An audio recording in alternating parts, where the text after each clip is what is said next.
The SCP Foundation's most famous anomalies are legendary. From the notorious 682 and its acid bath to Pesterbot, some SCPs are instantly recognizable from only an image or a few sentences of information.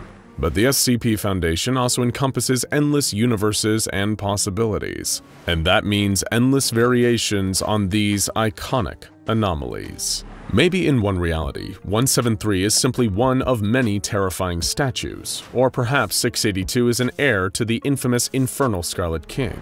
And of course, there are other versions of the Foundation itself too. From worlds where they are known as the Foundation Incorporated and seek only to line their own pockets, to realities where the Foundation is a theocratic organization holding the line after the apocalypse. What follows is a peek into one such alternate universe and their version of one of the Foundation's most mysterious and enigmatic anomalies. Can you guess what it is? Some people think that the Foundation operations are limited to land, air, and sea. To some extent, they're right. While the vast majority of anomalies exist on Earth, the O5 Council knows that space is infinite, and that means infinite possibilities for other anomalies. That's why the Foundation has sites on the Moon, on space stations orbiting the Earth, even installations on Venus and Mars. There are even rumors that the Foundation retains their very own small fleet of space shuttles to move some of the particularly dangerous anomalies off-planet, where they pose no risk to society.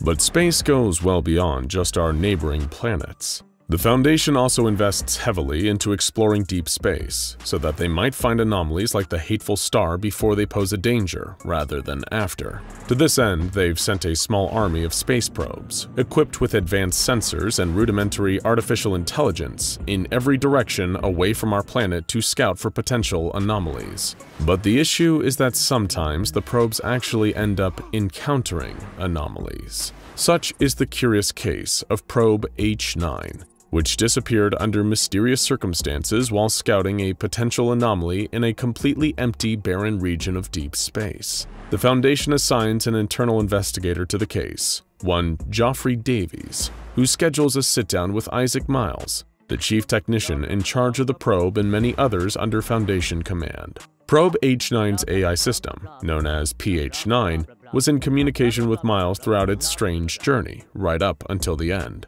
The logs requested by Davies are read out. At first, it seems like a routine signal. PH9 calls into base to inform them that it has detected a signal, but not just any signal. An emergency SOS signal coming from deep in an otherwise empty quadrant of space. Despite having two sensors, the probe is unable to find anything in that area with its telescope. Miles authorizes the probe to change its route to pass through where the signal is coming from, and PH9 confirms that it will arrive at the source of the SOS in 399 hours, or 17 days. The two men exchange some words. Miles explains he does not contact his superiors because protocol means they need visual confirmation before sending a space shuttle in, and PH9's telescope couldn't find anything.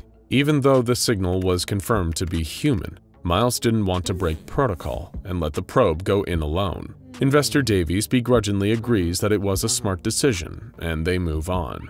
An hour after PH9 entered the quadrant of space where the signal was coming from, Miles is still waiting for a report. Finally, he contacts PH9, which informs him that it is still unable to get a look at where the signal is coming from.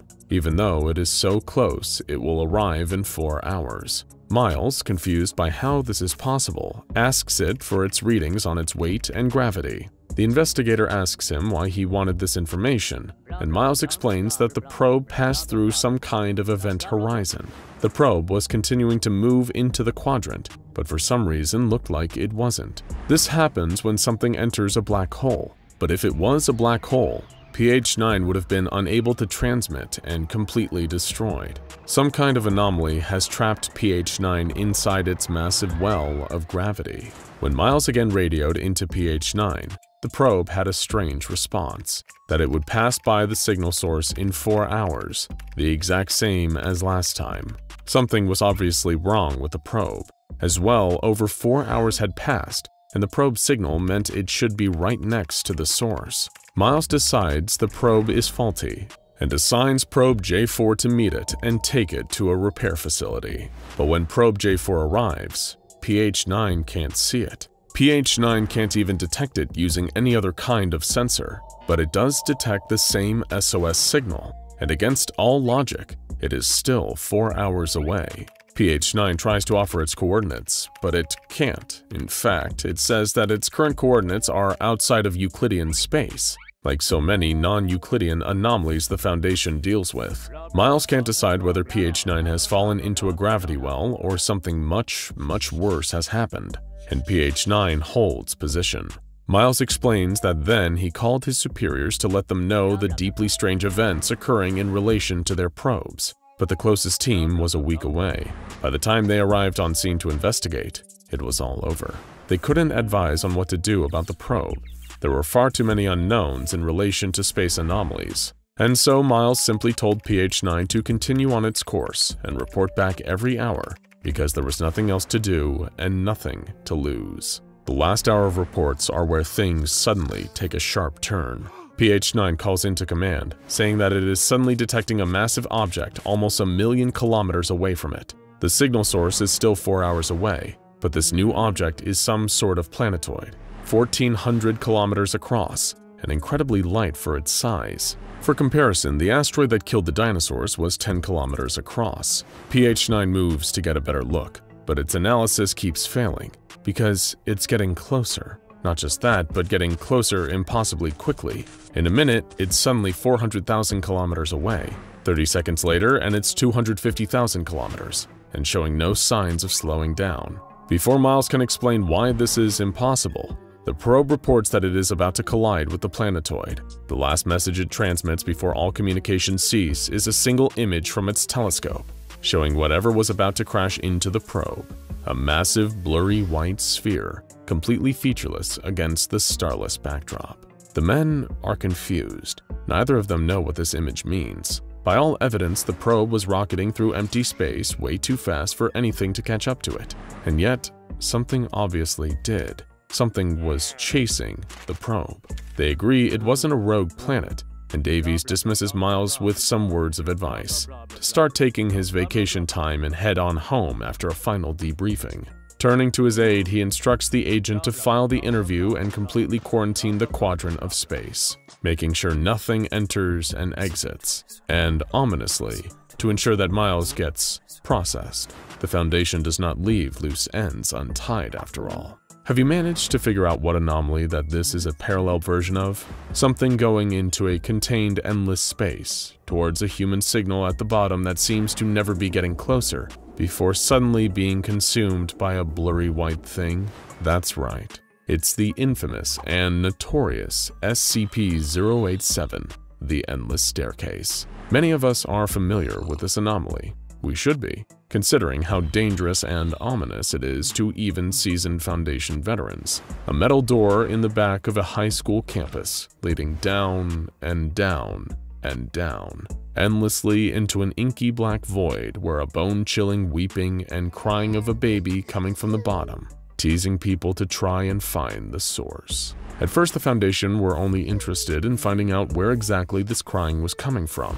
But soon they realized, just like Miles, that something was very, very wrong. The first explorer they sent in, an older man, had gone down only a few flights when he heard the crying and sobbing of a baby 200 meters away. Spooked, he was instructed against his protest to continue descending the dark, damp staircase. Almost 30 flights down, he suddenly realized the next landing wasn't empty like the others. In front of him was a grotesque parody of a head, an owl-blaster white face with no mouth or nostrils, and blank, empty, white eyes, just floating feet above the ground, staring at that thing. Despite his terror, the subject began to approach, just before it suddenly shot up the stairs, going right for his face. By the time he reached the top of the stairs after a panicked, hysterical run, he collapsed face down on the concrete. The Foundation's following attempts fared a little better. In one, the D-Class had descended almost 100 flights of stairs when he encountered the face. Doing nothing, they simply stared at each other, right up until the face again shot up toward him. He turned and ran, screaming all the way up the stairs. Unlike the first subject, he didn't manage to make it out of SCP-087 before he collapsed. His heart stopped, and the Foundation prepared to send in a recovery mission, until suddenly, his heartbeat restarted, but with an abnormal, unnatural heartbeat. The subject's limp form then calmly walked up the stairs to the exit, closed the door, sat down, and fell into a vegetative state, slipping into a permanent coma. In the next, everything seemed to be going well, until the subject entered a strange hole in the landing with a light at the bottom. Shrugging, she continues all the way to the 500th landing, almost 2 kilometers below ground, when she decides to go back up against orders. Turning around, she is shocked by the presence of the face only a few inches behind her head. It had been following her down those stairs for who knows how long, and this time, it's not staring at her. It's staring at the researchers behind the screens of her camera. In terror, she runs down the stairs, looking behind her after several hundred feet, only to see the face still barely a foot behind her, staring into the camera with a dead-eyed glare. By the time she realizes that the sound of the crying is getting closer, she has already stumbled and fallen down into the hard concrete, knocking herself unconscious. The last thing the researchers see before the camera cuts out is the face making piercing eye contact with them. And, of course, the infamous 4th exploration. Whatever occurred in the final descent into SCP-087 was so concerning to the Foundation that they opted to seal all logs of it and expunge all the data. We may never truly know what lies at the bottom of the staircase, or what the face wants from people who enter its territory. Just like how we may never know what exactly Probe-H9 was being signaled by, or what the massive object moving at the speed of light directly into the probe was. And just like how the Foundation cleaned up all the remains of Exploration 4, the Foundation also plans to make sure Miles cannot tell anyone about this strange deep space anomaly. Now check out SCP-1548 The Star, the Hateful for another space-based anomaly, or for more from the depths of SCP-087, watch The Secret at the Bottom of SCP-087 Explained.